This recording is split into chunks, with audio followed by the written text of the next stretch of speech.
Hello and welcome to Akancha Against Harassment. It's a beautiful, lovely morning in December in Mumbai. But I'm not terribly happy about this episode of Akancha Against Harassment because I'm going to talk about a very unhappy incident which happened in the December 1st week.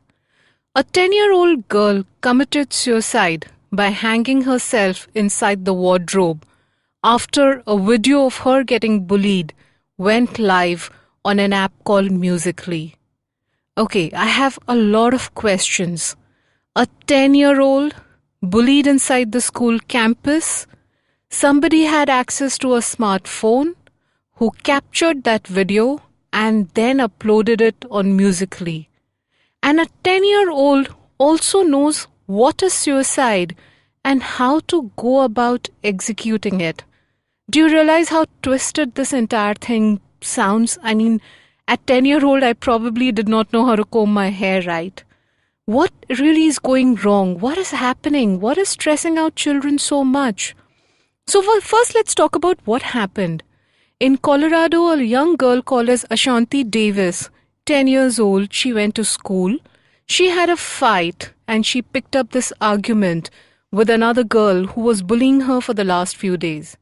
They got into a fight in school campus.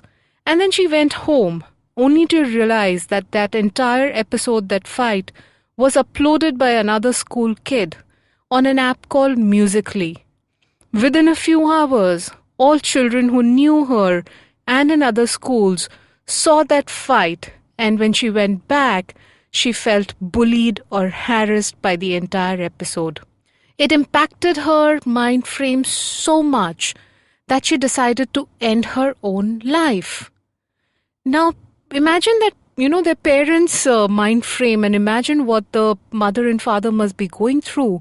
And they aptly called this many in the series of Bullycides, which is when children or teenagers commit suicide because they're so harassed by bullying.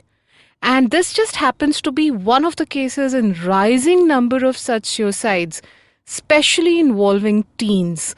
This particular incident caught a lot of attention because it involved someone so young. 18-year-old Brandy Vela last November committed suicide for the same reason, because she was constantly bullied for being fat and then her morphed pictures were put up online. How sad is that? What could be like a joke to you could actually traumatize somebody into taking this extreme step. I'm totally heartbroken. And how do we contain such kind of incidents? It is so very important for us to make sure that we are talking to our children constantly about one, critical thinking, which I keep saying. They have to know right from wrong. Number two, you have to make them good moral citizens. You have to tell them that their actions have consequences. If they're harsh on someone, it could affect that other person's, mental state of mind, and that's not all right. Schools, need to start adding a few topics to their counseling sessions. They need to teach children how to be responsible netizens. This is extremely important, and I would urge everyone listening to me here, if they have children or if they have younger siblings, if they have teenage or young adolescent siblings, you need to have this conversation with them, because you just don't know, sometimes a small activity of fun overstepping the line could cost very, very dearly. I hope I will never have to discuss another such tragic Bullycide incident on Akancha Against Harassment again. And I hope to be back a little more positive and more informative in the next episode. Thank you.